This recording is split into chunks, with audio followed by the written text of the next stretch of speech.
Welcome back to this edition of the Renegade Report with the last of the Bowser Boys, first of the Grider Gang, and a former general in Chudy's army is Kenny Calvin. And guess what?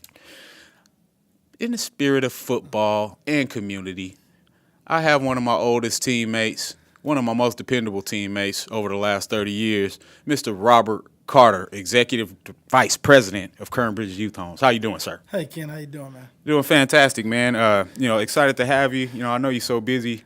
I really thought that you were just telling me you'd come just to get me off the phone, but you actually made it, so I'm excited to have you. Yeah, thanks for having me, man. I appreciate it. Robert, so we talked about, really this is our community edition of the Renegade Report as we go into the holidays, but I can't talk about anything in the community without talking about you as a teammate. So I go back 30-plus years, actually 35 years, because we played basketball together before we were football guys. In the 80s. Playing for Lodge and Mercy Hospital, That's correct. Rockets in the Knights. But we were high school football teammates. Definitely. And the one thing that sticks out in my mind when I think of Robert Carter, even going back to high school, was the fact that you were so dependable as a teammate. I remember us not having cars and you had the blue truck with the light on it. You would come pick us up for 0 period. Yeah. It would be 3 in the front, 4 in the back before it was illegal to ride in the back of a truck. But that transitions into Robert, the leader on the field. You're such a great teammate. We won, I want to say, 30 games together. You went on to win the Valley Championship as a starting quarterback. And that transitioned into a career at the collegiate level playing defensive back, graduated from Montana State. And then that transitions you into being a leader in the community as a social services professional. So let's talk about the journey for Mr. Carter. How has it felt to go from the athlete, Robert Carter, to the executive vice president? Really, it's all the same focus, man. It's about taking leadership and just trying to lead people in the right direction.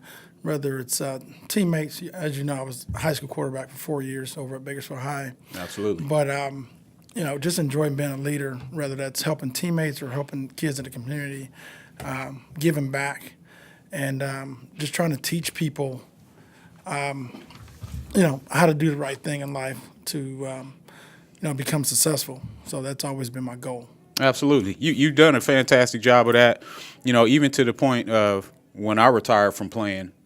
I remember getting a call from, social services that my brothers and sisters had been removed, and I needed to move home. I was hired as a coach for Bakersfield College, but the season didn't start for another 6 months. And you called me and was like, Ken, I got a great position for you. How about you come and join us over at this group home? I feel like you'll be a great mentor for these guys. That phone call put me in a position to expand my career in something that I didn't even know I was good at. And I always wanted to thank you for that and let you know how monumental that was from the simple fact that you put me in a position to use my strengths that I didn't even know I had.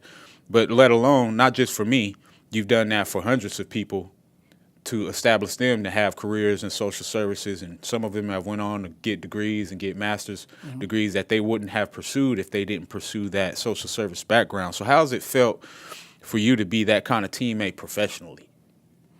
Well, I already knew just by us playing together for years over at Bakersfield High, you're not just athletes, you guys were good men. And so I knew that would transition over into working with kids in group homes. A lot of our kids who really don't have anyone, and they need strong, positive mentors in the community, and I just knew you would fit right in. People don't realize Coach Preston, he taught Coach. a lot of that for us. Absolutely. It wasn't just about winning championship games. It's always nice to win. It's always to have, the driller pride and all that stuff. But most of all, we all turned out to be pretty good men, in the community. Most of us went on to college, got our degrees, returned back to the community to give back. So, we all use sports as a platform to get us there. And so, Absolutely. I'm glad you reiterated on that fact, based in the fact that, as careers go forward, sometimes it's time for a change. And, I'm actually in that present moment as well, as I transition into new things in the social services realm and providing support for you and some of the companies that you have. But more than anything, it's just like you said, it's the fact that we learned how to accept directions from great coaches, which made us better men than the world expected us to be. Because I'll just tell you this, I'm not perfect. I got flaws. Definitely not everyone's favorite person, but I definitely try my best to seek perfection the same way I did as a player. I've done more good things than bad things by a long shot, and it's because of the leadership that people like you, people like Coach Preston, and some of the other people that have been influential in our life, Coach Lige Smith, Coach Clarence Stevens, who I had on the show about last month. Me and Coach Stevens was on here, and it was so funny having Coach on because we were on here 2 minutes and Coach started crying, and I'm like, Coach, what's wrong? And he literally said that I was just reflecting on all of your faces and how 35 years ago y'all were just kids, not knowing how you would seek that success, and to see you guys being able to be in these positions, it broke him down. And I sat there and me and Coach cried. And that's one thing that happens on this show. We cry every now and then. I cry once a day, sometimes good, sometimes bad. But more than anything, it's about the opportunity to know that you're in the right position based on people who've been influential in your life. And I'll tell you this, Rob, yeah, you're a year younger than me. I wear a ring that's from your championship year because I didn't get to win one.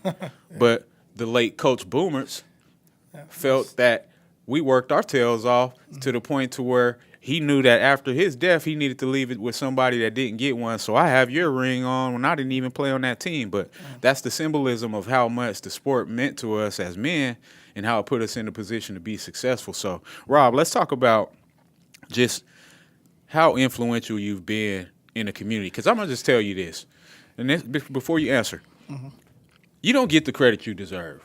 Okay. I know hundreds of people who you've put in a position to take care of their families.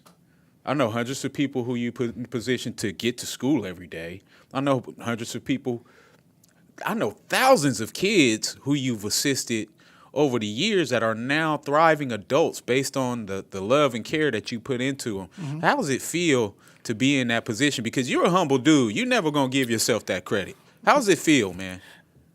Really, it's internal gratification. You know, it's no one will ever know that. I'm not looking for, praise. I won all my trophies on the field. Absolutely. And being able to help kids is a whole different ball game. People don't realize these kids are paying attention to us.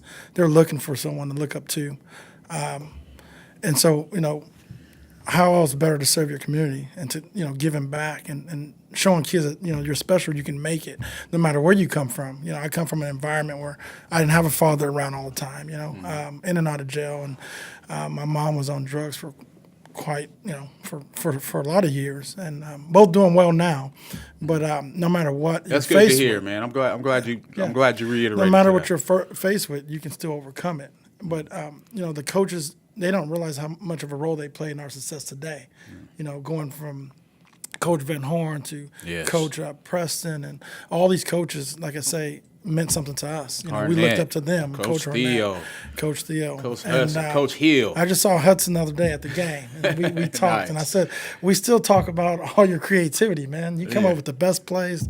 Hudson would do 5 wides. He was my favorite football coach because he threw it to me all the time. Yeah, and I said, I wish we could have translated that to the varsity level. But I do too. Came over. So, I do too. But definitely those guys deserve credit and helping raise us. It takes a village to raise a child, and that's just not with coaches. That's the teacher. That's the janitor. That's absolutely.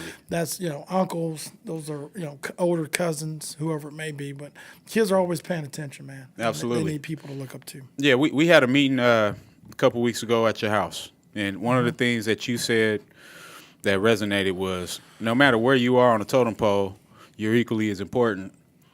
And it's the way that you lead that makes people want to follow. That's one of the things that made you a great quarterback. That's one of the things that made you a great person. You even though you went through the struggles, you had things taken care of. You had a stable foundation from a standpoint of good people around in the community that wasn't going to let Robert fail. And you didn't waste that momentum. You used all that energy to make you a great person, and I'm proud of you. Thanks, just have an opportunity to to see the development and be part of the process as well. Because, like we said, I wouldn't have worked with kids over the past 10 years if you didn't give me that phone call and say, Ken, I think I have something that you'll do well. I didn't even have any idea. I'm like, oh, okay, what is it? You know, and just here we are 10 years later having the opportunity to continue to build on that experience and go forward to new heights. So Robert, with that being said, you know, there's never enough time for me to congratulate you. There's never enough mementos, but I got one for you today.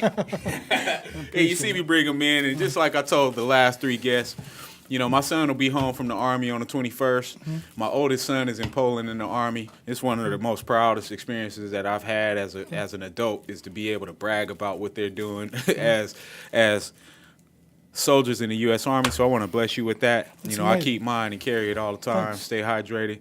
But just a small memento to celebrate my boys and the U.S. Army. But more than anything, just being part of your legacy and the value leadership. I can't wait to watch our films. Remember we was in the garage last week. We looking at they're on VHS right now. I've been looking for these films, our game films, for the last 10 years. And I haven't. I go to Rob's house last week to meet about some business, and he has the film. So guess what? I get to watch my games, ladies and gentlemen. And they're going to be converted to DVD. Coming soon to you on every platform, BHS Driller Football. But Rob, the one regret I have of you is that you went to COS on me.